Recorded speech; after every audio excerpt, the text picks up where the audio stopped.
dotados de un tamaño y una fuerza excepcionales. Sin embargo, desaparecieron. El final de su reinado es un misterio. En el vestíbulo del Museo de Historia Natural de Nueva York se yergue un impresionante brontosaurio.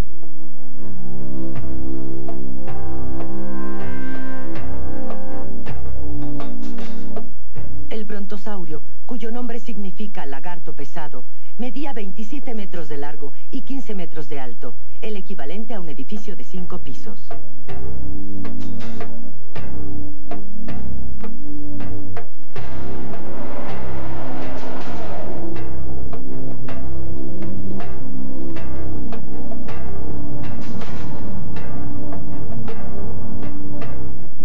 Este enorme reptil herbívoro vivió hace 150 millones de años en una época llamada Jurásica. En ese tiempo, espesos bosques de árboles gigantes, cuyas cimas podían elevarse hasta los 100 metros, cubrían la tierra. Los brontosaurios vivían en ese bosque y se nutrían de hojas. Los reptiles no eran los únicos que dependían de las plantas para sobrevivir. Toda la cadena alimenticia partía de los vegetales. Y cuando el mundo vegetal se transforma, el mundo animal es afectado directamente. Es por eso que la evolución de las plantas ha jugado un papel determinante en la proliferación y luego en la extinción de los dinosaurios.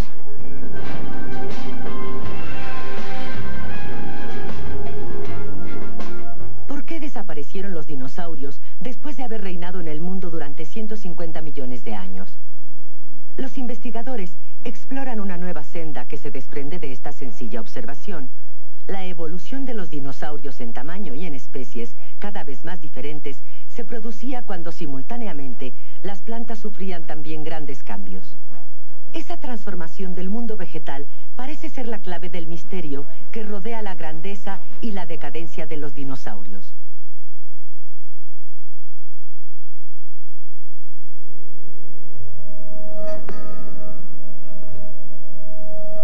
En la historia de la vida fuera del agua, la aparición de las plantas siempre precedió a la de los animales.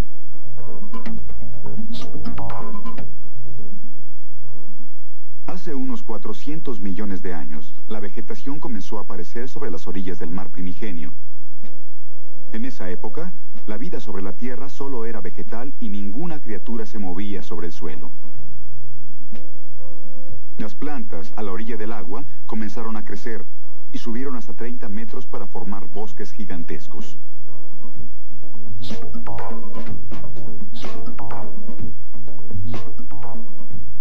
Durante ese tiempo, los anfibios, ancestros comunes de los dinosaurios y de los mamíferos como el hombre, salieron del agua para internarse en los bosques que había sobre la tierra. Solo 50 millones de años después de haber plantado sus raíces en la tierra, plantas cada vez más exuberantes habían creado las condiciones en las cuales iban a evolucionar los primeros animales.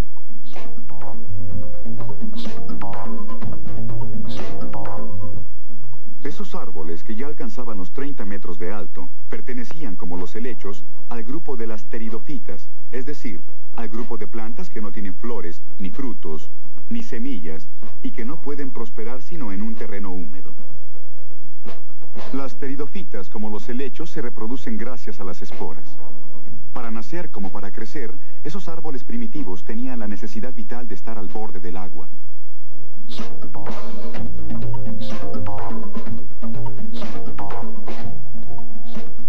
Había de pasar mucho tiempo para que la vegetación penetrara al interior de las tierras, y el sitio donde vivían los animales estaba estrechamente ligado a la presencia de las plantas confinadas a las riberas y a las zonas húmedas.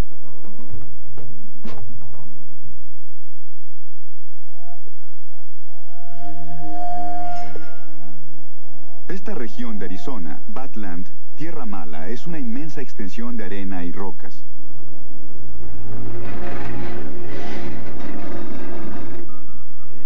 Se encuentran en esta tierra árida los fósiles de los vegetales que crecían ahí cuando esta tierra abundaba en agua.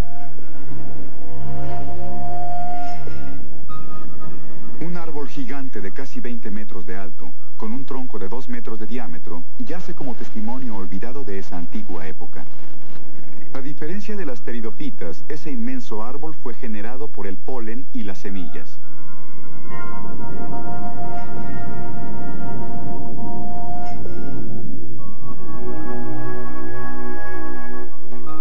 Es un fósil vegetal de una edad de 320 millones de años. Su semilla circular es claramente visible. A diferencia de las esporas, las semillas pueden sobrevivir mucho tiempo en las tierras áridas, aguardan la lluvia y comienzan a germinar en cuanto son tocadas por la primera gota de agua. Las plantas comenzaron a evolucionar hacia un tipo completamente nuevo, el de las gimnospermas, cuyos descendientes son hoy las coníferas y los ginkgos. Las gimnospermas crearon un ciclo de reproducción diferente.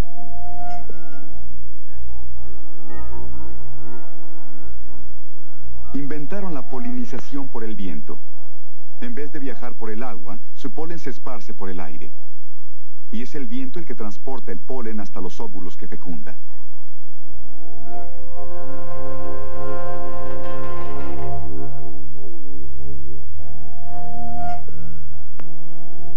Los vegetales podían ahora reproducirse sin la intermediación del agua.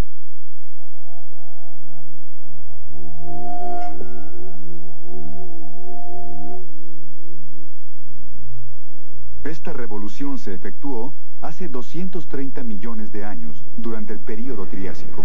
En la misma época, grandes movimientos terrestres modificaron el mapa de los continentes. El supercontinente llamado Pangaea comenzó a fracturarse.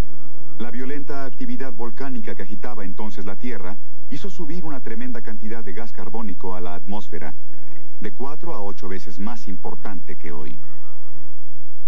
Era un ambiente ideal para las plantas que, gracias a la acción del sol, asimilaban el carbono y expulsaban el oxígeno. Ese enriquecimiento en carbono de la atmósfera y la aparición simultánea de las gimnospermas resistentes a la sequía permitieron a los bosques gigantes dejar las orillas del agua para extenderse sobre todo el continente. Después de la aparición de las gimnospermas, el continente norteamericano se parecía probablemente a este bosque californiano de secuoyas gigantes. Las coníferas subían ya a más de 100 metros.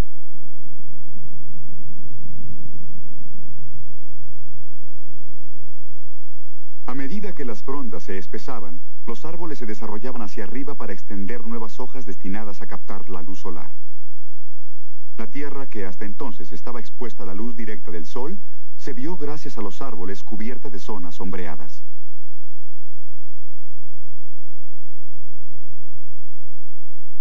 Los árboles gigantes de profundas raíces conservaban una gran humedad, lo que permitía a los helechos y a los musgos crecer sobre el suelo húmedo del bosque. Los primeros herbívoros aparecieron en esos exuberantes bosques.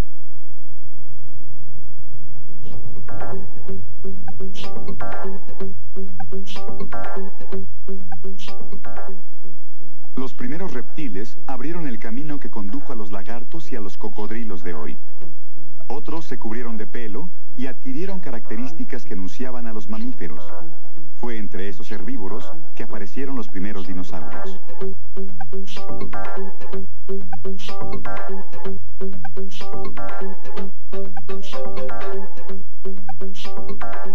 Este heterodontosauro vivió en el Triásico hace 225 millones de años. No posee los dientes agudos de los carnívoros y se cree que apareció entre los primeros dinosaurios que se alimentaban solo de plantas. Pero contrariamente a la imagen más difundida de los reptiles gigantes, esta criatura solo medía 80 centímetros de largo y 40 de alto. Esos pequeños dinosaurios solo podían alimentarse de los helechos y los musgos que crecían cerca del suelo.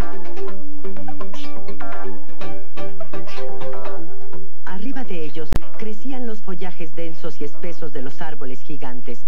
Era un vasto pasto suspendido que ninguna criatura podía alcanzar.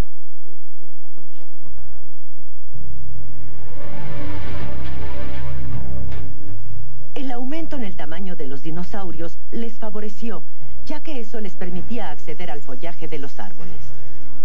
Al final de una evolución de 50 millones de años, los dinosaurios se convirtieron en los más grandes animales sobre la Tierra.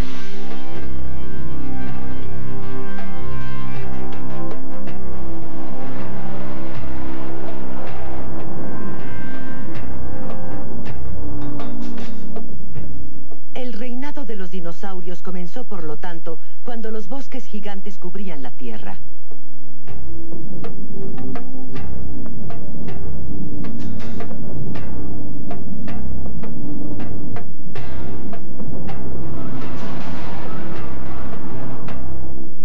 El brontosaurio medía 27 metros de largo y 15 metros de alto cuando se sostenía sobre sus 4 patas.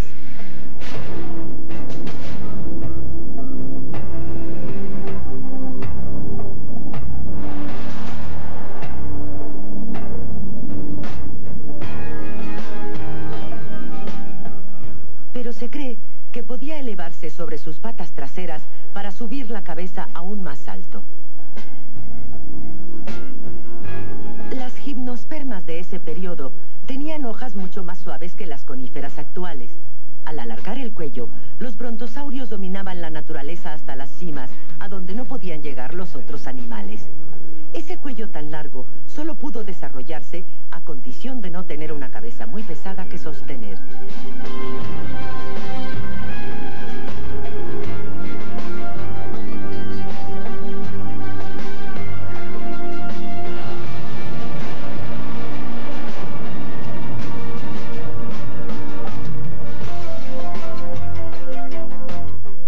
Los saurópodos gigantes tenían una dentadura muy rudimentaria. Poseían largos dientes en forma de estrechos peines, pero no tenían molares para triturar el alimento.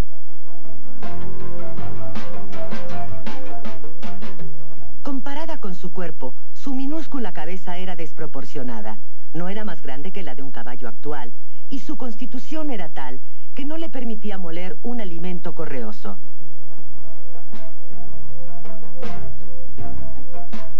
El secreto que les permitía alimentar su enorme organismo con su débil dentadura era su estómago.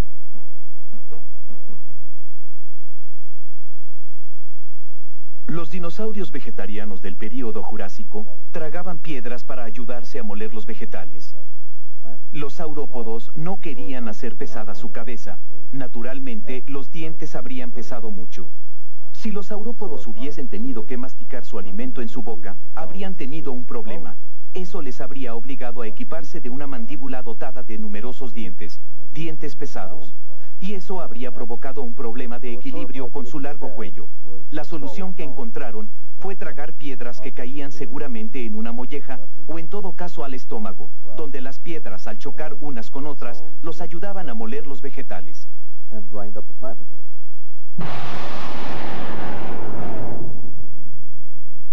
Las piedras en su estómago tenían el papel de moler los alimentos.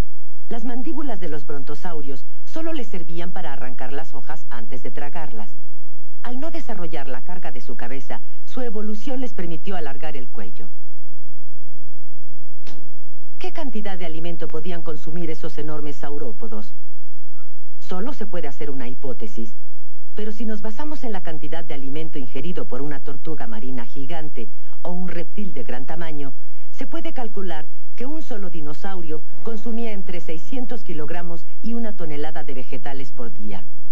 Esos dinosaurios pasaban de un bosque a otro, devastando los primeros bosques, y los árboles que cubrían el continente entero saciaban su voraz apetito.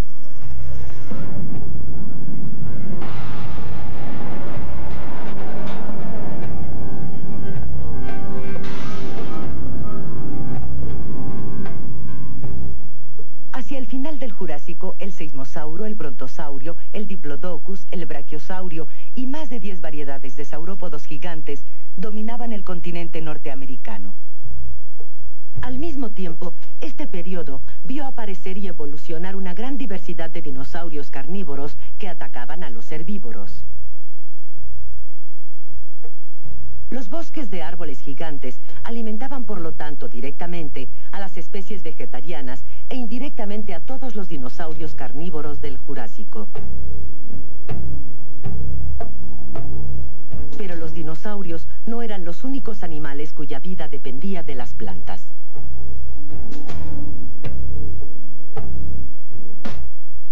Numerosos insectos jugaban también un papel importante en la explotación del bosque. Los insectos hacían agujeros en las hojas para chupar la savia y comían los granos de polen del que depende la reproducción vegetal.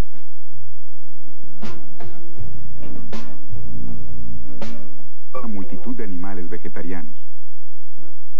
Los bosques de árboles gigantes sostenían todo el ecosistema jurásico, pero sin obtener ningún provecho para ellos.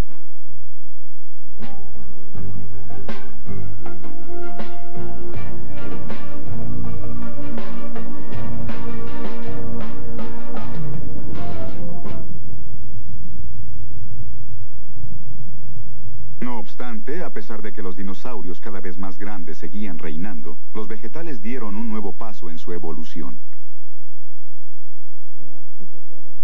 Estamos en Westwater, en Utah. Plantas fósiles de un tipo totalmente revolucionario en la época fueron encontradas aquí en grandes cantidades.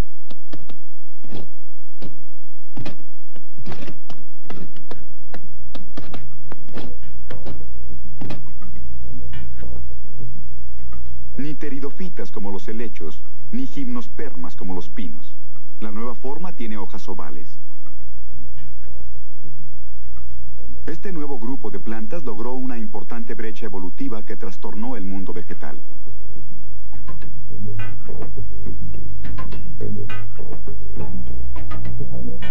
El Dr. Peter Crane, biólogo del Museo de Historia Natural de Chicago, quiso estudiar esta revolución a partir de los rastros dejados sobre las rocas.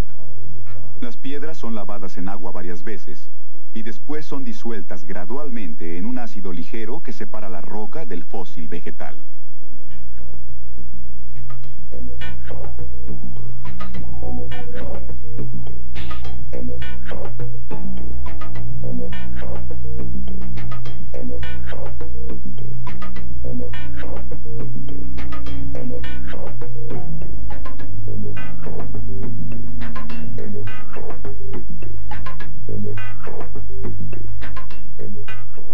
Esta planta solo mide 1 milímetro, pero generó una flor en forma de tulipán.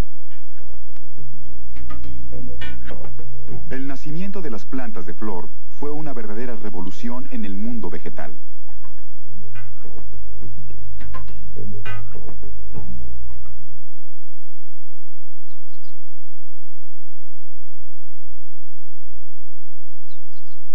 A principios de la primavera en Japón, las magnolias florecen justo antes de los cerezos. La primera flor fue sin duda el ancestro de estas magnolias.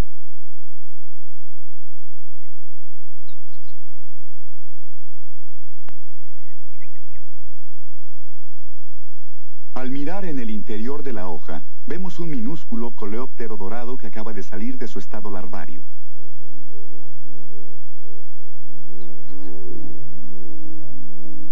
El Dr. Crane opina que el ancestro del coleóptero fue utilizado en la reproducción de las plantas de flores.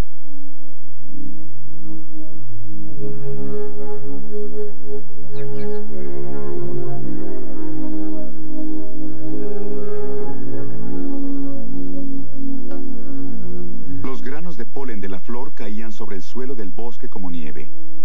Esas preciosas promesas de vida eran el alimento favorito de insectos como los coleópteros.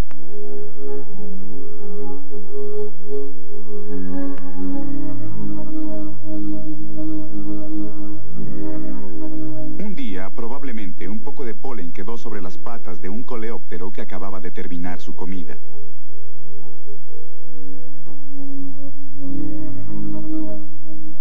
El polen fue así transportado hacia otra flor cuya forma y color atrajeron al insecto en busca de comida.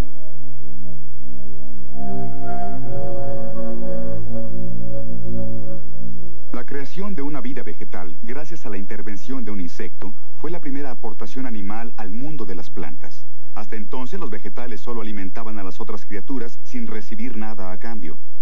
En ese momento preciso, fue puesta en acción una nueva estrategia que revolucionó el mundo de las plantas. La forma y estructura de los granos de polen evolucionaron para permitir que una mayor cantidad de polen se pegara a los insectos. Utilizar a los insectos para transportar las células reproductoras era mucho más confiable que depender de los caprichos del viento.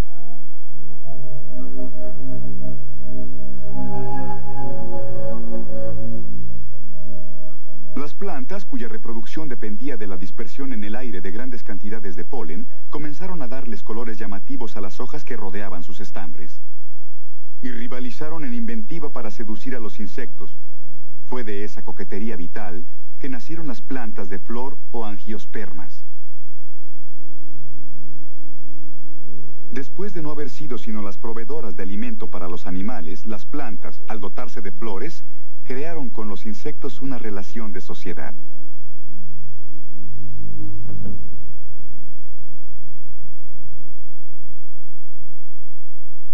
Las plantas con flores surgidas de esa asociación aseguraron una ventaja sobre los otros tipos de vegetales.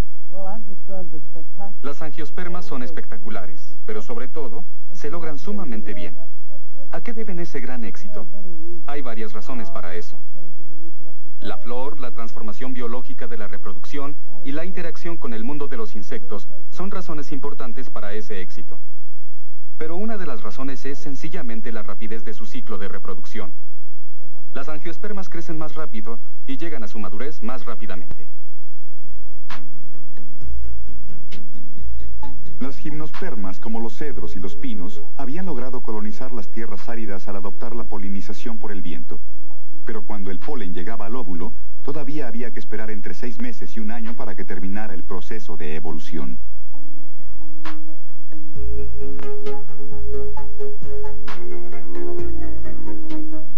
Las nuevas plantas sobre las cuales se abrían las flores hicieron un progreso formidable en este terreno. Cuando los granos de polen llegan al pistilo, germinan y vemos desarrollarse los tubos polínicos.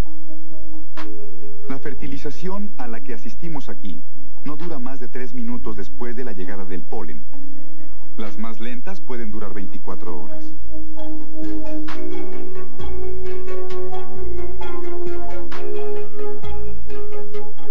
En un rincón del bosque gigante habitado por los dinosaurios, las plantas con flores y los insectos evolucionaron juntos al ayudarse mutuamente.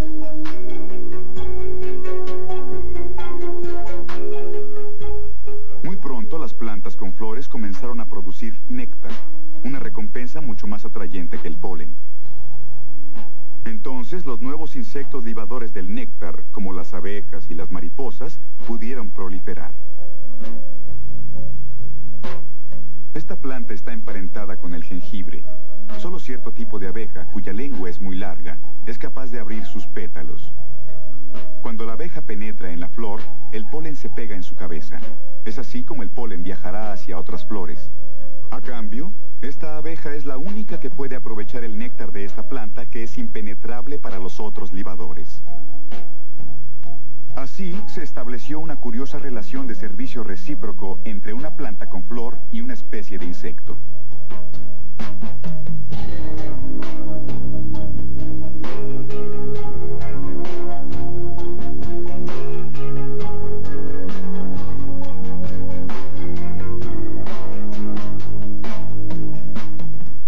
Con el nacimiento de las plantas con flores, las especies de insectos se multiplicaron a una velocidad extraordinaria. La misma explosión se produjo en la diversificación de especies de plantas con flor que rivalizaron en creatividad para adoptar los tamaños y las formas más diversas con el solo fin de atraer a los insectos.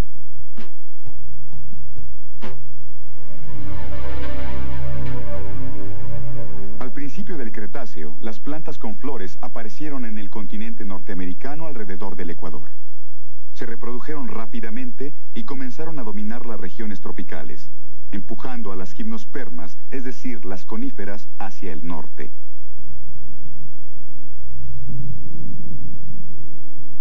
Los enormes dinosaurios dependían de los bosques de gimnospermas gigantes. Pero mientras las plantas con flores se multiplicaban y se extendían, los bosques gigantes comenzaron a disminuir.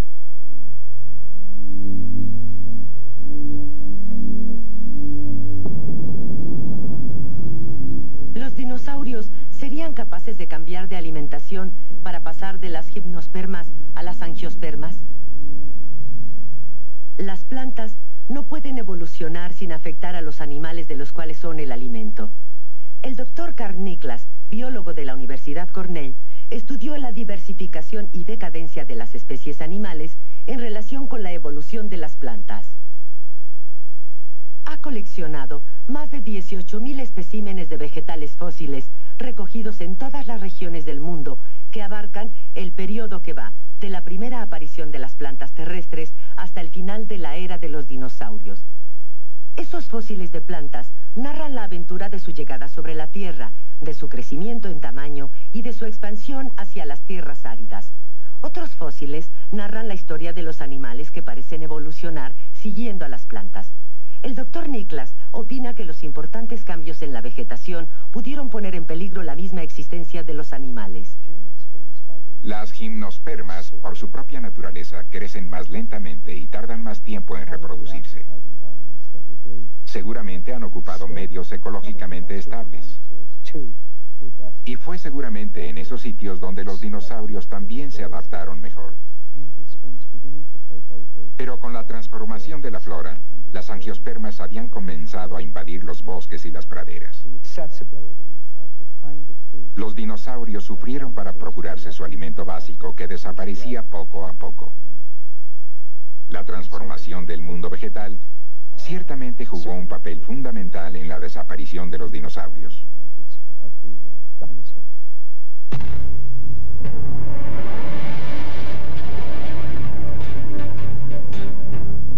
Para el doctor Niklas, los grandes dinosaurios nacidos en los bosques gigantes, donde habían evolucionado para adaptarse a las transformaciones de las gimnospermas, eran incapaces de nutrirse con las nuevas plantas con flores que comenzaron a crecer a su alrededor.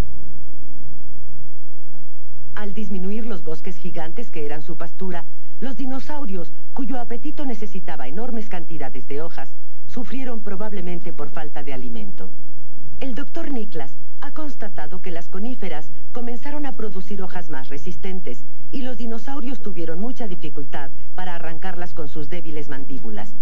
La decadencia de los grandes dinosaurios coincidió con la regresión de los bosques gigantes. El brontosaurio, que reinó sobre el continente norteamericano, desapareció totalmente hace 130 millones de años.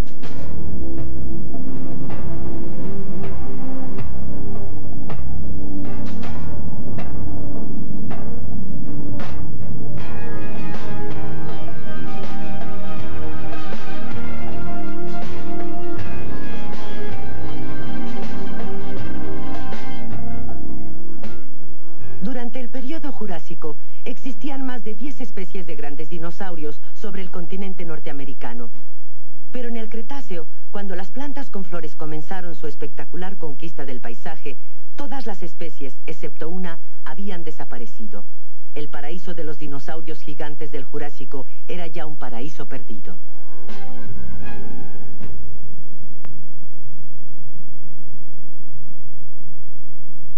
North Slope, en Alaska, la región polar más meridional de América del Norte, es sepultada bajo la nieve 10 meses del año.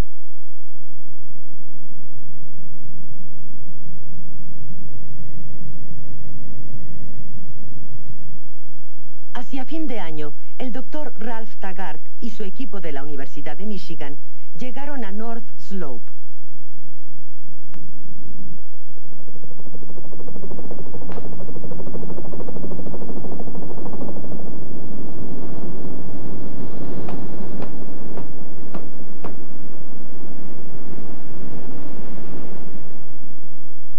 Los sedimentos de esta región provienen de periodos posteriores al nacimiento de las angiospermas. La temperatura media anual que reinaba aquí era del orden de los 7 grados. El invierno era oscuro y duro, con temperaturas cercanas al cero. En esta región fría se han hallado gran cantidad de dinosaurios fósiles. Este descubrimiento trastornó la extendida idea de que los dinosaurios solo habitaron las regiones cálidas. La meta de la investigación del Dr. Taggart es entender por qué los dinosaurios vivieron en un lugar tan frío.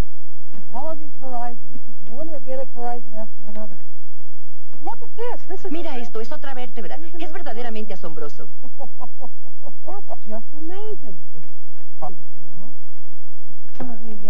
Durante su último viaje, descubrieron innumerables fósiles, fragmentos de patas.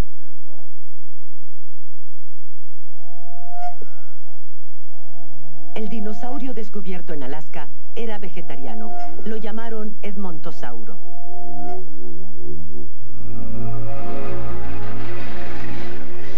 Fósiles del Edmontosauro han sido descubiertos en diferentes sitios de América del Norte. Es uno de los hadrosauros aparecidos más o menos en la mitad del Cretáceo.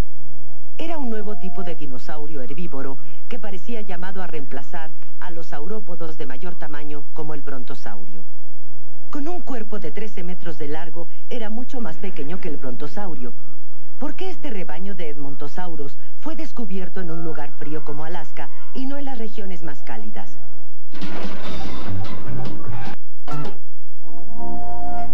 Al Dr. Taggart le llamaron la atención las plantas fósiles halladas en la misma capa de sedimentos. Oh, miren esto. Agujas de coníferas dispersas sobre la roca. No tiene ninguna hoja, solo agujas. No, ninguna hoja larga.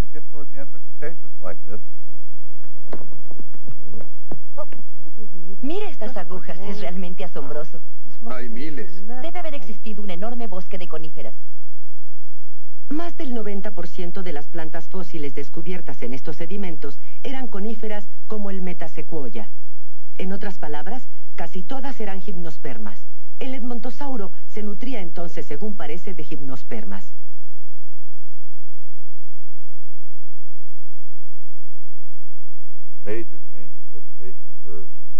La vegetación se transformó, pero si los dinosaurios tuvieron problemas, en lo que respecta a los edmontosauros, esos problemas sin duda no estaban relacionados con el alimento.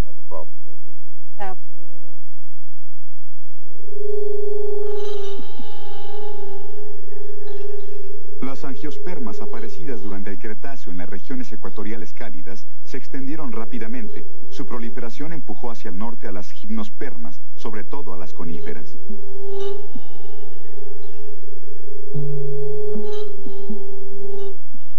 Según el Dr. Taggart, el edmontosauro renunció al clima templado y emigró hacia el norte en busca de coníferas.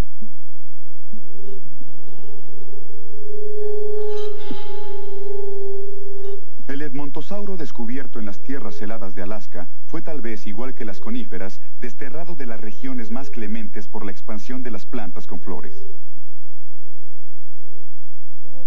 Olvidamos que los mamíferos de nuestra era no se alimentan de las agujas de las coníferas, pero rechazamos la extendida idea según la cual los dinosaurios que comían coníferas desde los tiempos más antiguos de pronto habrían comenzado a comer angiospermas. Cierto, es difícil decir lo que ese animal pudo comer. Pero cuando comencé a reflexionar en la relación entre las plantas y los dinosaurios, reconozco que existía la posibilidad de que ciertos tipos de dinosaurios no se hubieran extinguido. Uno de los tipos que no habría desaparecido sería el hadrosauro, muy numeroso en el Cretáceo. En cierto sentido, podemos decir que los dinosaurios se vieron atrapados en el centro mismo de una revolución biológica, una revolución en el mundo de las plantas. Su desaparición se origina en esta relación de causa-efecto. Estamos en Drumheller, en Alberta, Canadá. En este extraño paisaje de arena y rocas, se descubrieron fósiles que datan del final de la era de los dinosaurios. A la ribera del río del Ciervo Rojo, que corre por esta región, se le llama el río del tiempo porque está rodeada de sedimentos que datan de los últimos 100 millones de años de la era de los dinosaurios. En su curso superior, fueron descubiertos fósiles de dinosaurios herbívoros de una clase desconocida.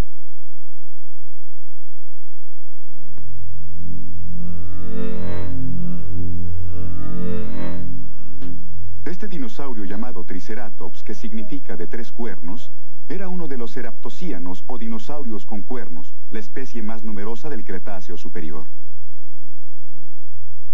El Triceratops medía 9 metros de largo y más o menos 2 metros de alto.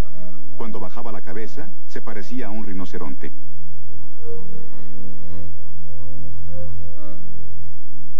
¿El Triceratops se nutría de plantas con flores?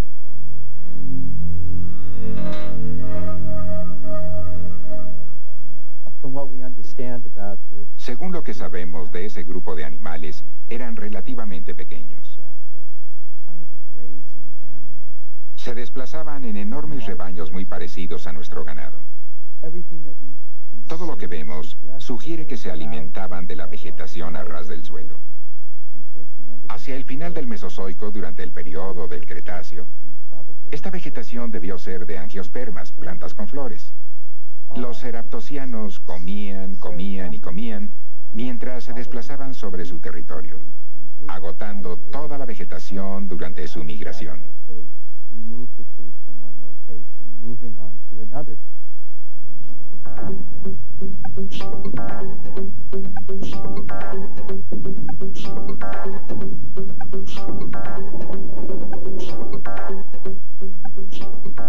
La mayoría de los fósiles de Triceratops fueron descubiertos en las regiones más cálidas donde las angiospermas proliferaban. Es por esta razón que el Triceratops logró adaptarse a las angiospermas.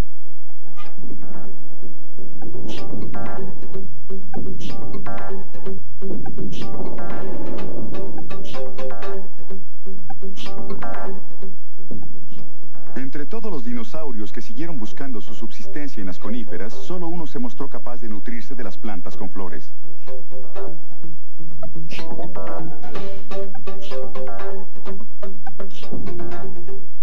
Y mientras los Triceratops prosperaban, las angiospermas habían comenzado a atraer a otros socios aparte de los insectos.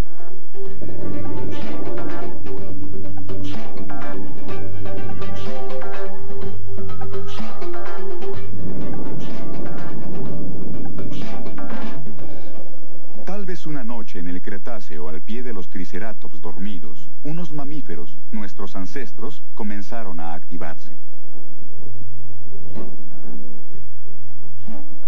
Los primeros mamíferos tenían más o menos el tamaño de un ratón. Nuestros ancestros mamíferos todavía no tenían el hermoso papel en la gran saga de la evolución. Solo se desplazaron de noche para evitar ser comidos por los dinosaurios. Hasta esa época, casi todos los mamíferos se habían alimentado de insectos. Pero esos pequeños mamíferos se convertirían en los nuevos socios de las plantas con flores.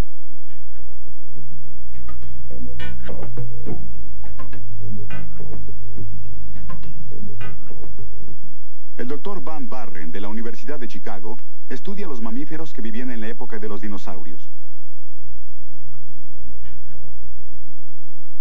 El Dr. Barren se interesa muy especialmente en los pequeños dientes de mamíferos hallados en los fósiles.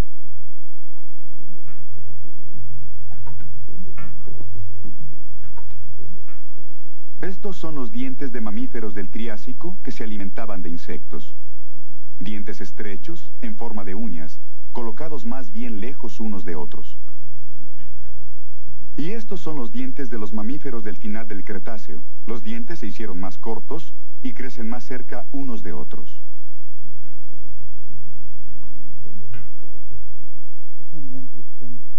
En vista de la proliferación de las angiospermas, los pequeños mamíferos las comían seguramente, porque se hallaban por todas partes. Y podían así dispersar los frutos de las angiospermas.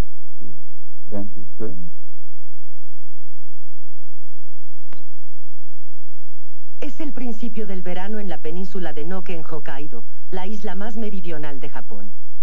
Los arbustos de escaramujo están en plena floración. El fruto comienza a formarse a partir de la flor. El escaramujo también es una planta del grupo de las angiospermas. Las angiospermas habían adoptado un método eficaz para producir sus semillas al asociarse con los insectos y continuaron en ese camino. Atrajeron a los que iban a transportar sus semillas, ofreciéndoles una nueva recompensa, un delicioso fruto.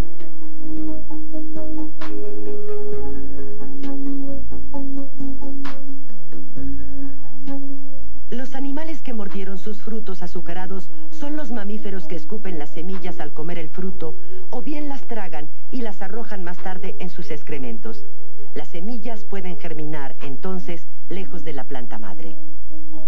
Fue así que las plantas inmóviles lograron extender su reino.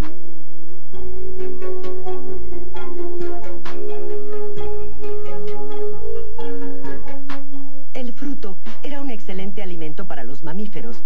Les aportaba elementos nutritivos sin obligarlos a gastar tantas energías como cuando cazaban insectos.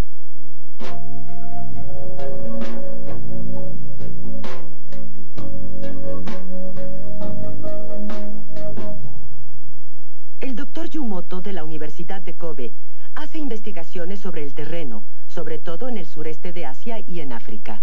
Estudia la interacción entre las plantas y los animales. El Dr. Yumoto se ha interesado particularmente en la relación entre las plantas con flores y los mamíferos de los bosques tropicales húmedos. Este es un pequeño fruto que parece haber sido creado para pequeños mamíferos como la ardilla. Estos son frutos más grandes, bien adaptados para los chimpancés y las otras especies de simios. Los frutos ofrecen una gran variedad de formas y tamaños. Han habido entre las plantas con flores y los mamíferos unas relaciones privilegiadas con el fruto como medio de intercambio. Este fruto gigante del tamaño de un balón de fútbol fue más bien destinado para los elefantes.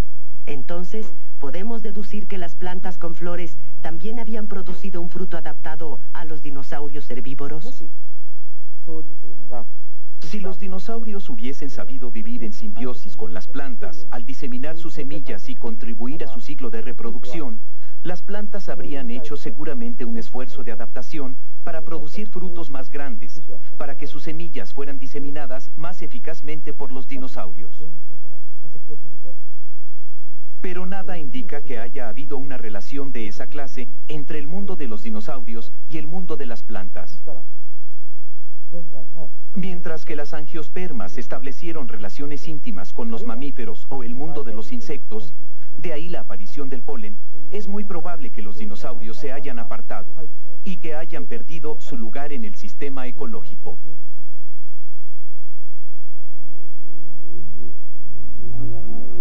El Triceratops, que comía y asimilaba todo sin dejar nada, sin duda no hacía otra cosa que destruir las plantas.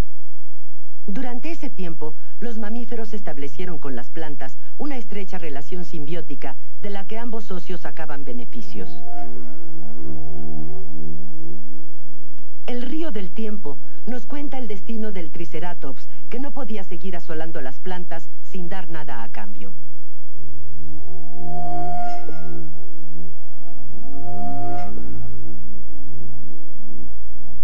Hace 75 millones de años, 8 especies de ceraptosianos del grupo del Triceratops vivían en esta región. Pero 10 millones de años después, solo quedaban 2 especies. En cambio, durante ese mismo periodo, los mamíferos, debido a que habían hecho un pacto con su medio ecológico, pasaron de 10 a 20 especies. Los dinosaurios dominaron durante 150 millones de años, pero hace 65 millones de años, sobre el continente norteamericano, ya subsistían muchos menos.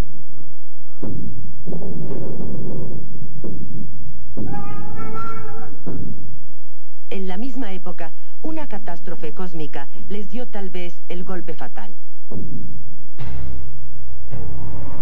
Un enorme asteroide de 10 kilómetros de ancho se habría estrellado contra la Tierra.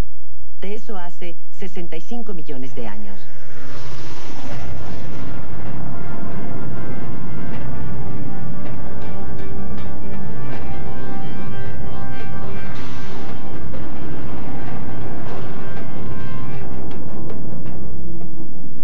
El impacto levantó una terrible nube de polvo que subió a la estratosfera y que envolvió al planeta entero.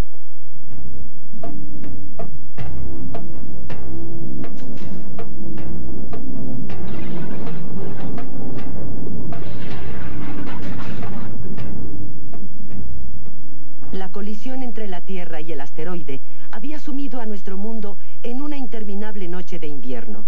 La luz del sol ya no llegaba a la Tierra. Eso fue lo que pudo borrar para siempre a los dinosaurios de la superficie de la Tierra.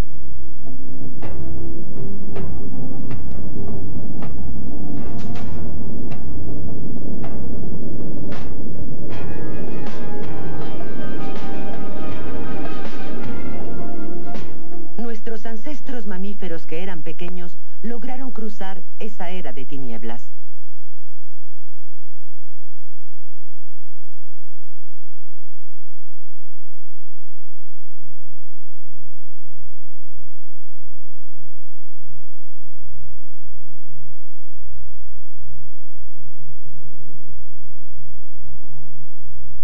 La enorme nube de polvo por fin se asentó y el sol apareció.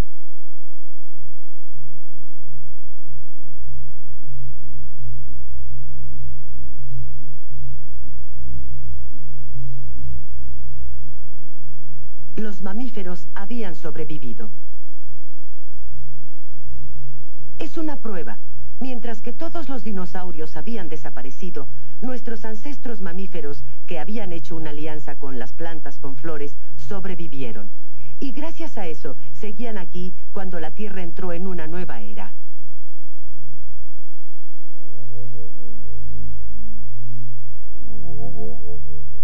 Después de la desaparición de los dinosaurios, los mamíferos comenzaron a evolucionar muy rápidamente.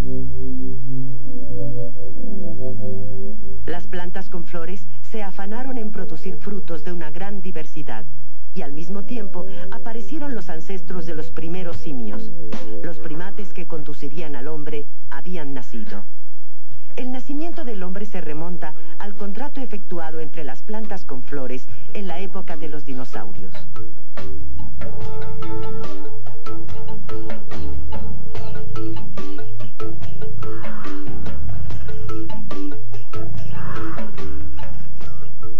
Pero no lo sabemos todo sobre la desaparición de los dinosaurios. Los fósiles hallados en América del Norte prueban sin duda que las plantas con flores, los insectos y los mamíferos, debido a que vivían en armonía, prosperaron, mientras que los dinosaurios ávidos se extinguieron.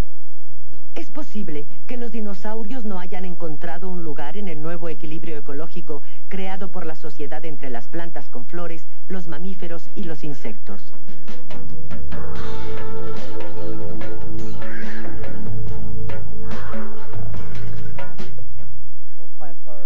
Las plantas son absolutamente necesarias para la supervivencia de los animales. Todos los animales, directa o indirectamente, se nutren de plantas. Así que las plantas son el fundamento mismo de la cadena alimentaria. Por otro lado, las plantas reciclan la atmósfera por un proceso bioquímico. Asimilan el gas carbónico y expelen el oxígeno que respiran los animales. Sin las plantas, la vida sobre la Tierra, tal como la conocemos, no existiría.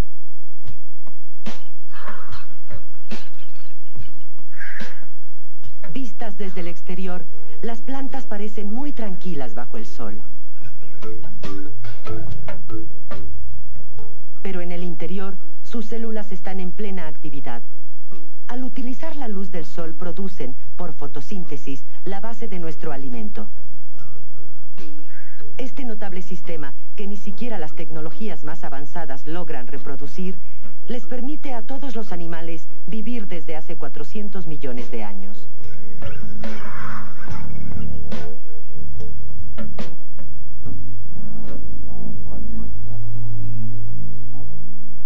El devenir de los mamíferos siempre ha dependido estrechamente de la evolución de las plantas. Nuestro planeta vio desaparecer a los dinosaurios porque estos últimos no supieron conservar su medio ambiente.